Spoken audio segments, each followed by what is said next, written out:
അപ്പോൾ അവൾ പറഞ്ഞു കുഴപ്പമില്ല പ്രാർത്ഥിച്ചോ എന്ന് പറഞ്ഞ് ഞാൻ ഇതേപോലെ തന്നെ പ്രാർത്ഥിച്ചു. ആ ട്യൂമറിന് ഒരു നാരങ്ങയുടെ വലിപ്പമുണ്ട്. ഞാൻ ആ ട്യൂമറിലാണ് ഈ മാതാവിൻ്റെ ഉടമ്പടിക്കാശുരം വെക്കുന്നത്.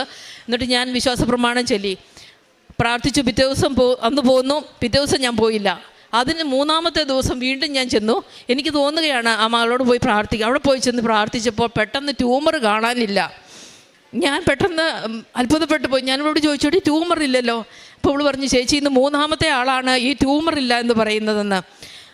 അപ്പോൾ ഞാൻ അവളോട് പറഞ്ഞു മാതാവ് ഇടപെട്ടിട്ടുണ്ട്, നീ ഡോക്ടറിനെ പോയി കാണണം. ഒരു ഓൺകോളജി ഡോക്ടറിനെ അവൾ കാണുന്നത്.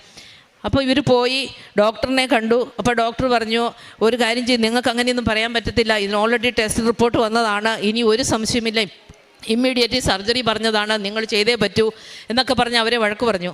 പിന്നെ അവർ അഡ്മിറ്റായി സർജറി ചെയ്തു. സർജറി ചെയ്ത് ഓപ്പൺ ചെയ്ത് കഴിഞ്ഞപ്പോഴാണ് അറിയുന്നത് ട്യൂമർ ഇല്ല, ഒരു ചെറിയ നോഡ് മാത്രമാണുള്ളത്.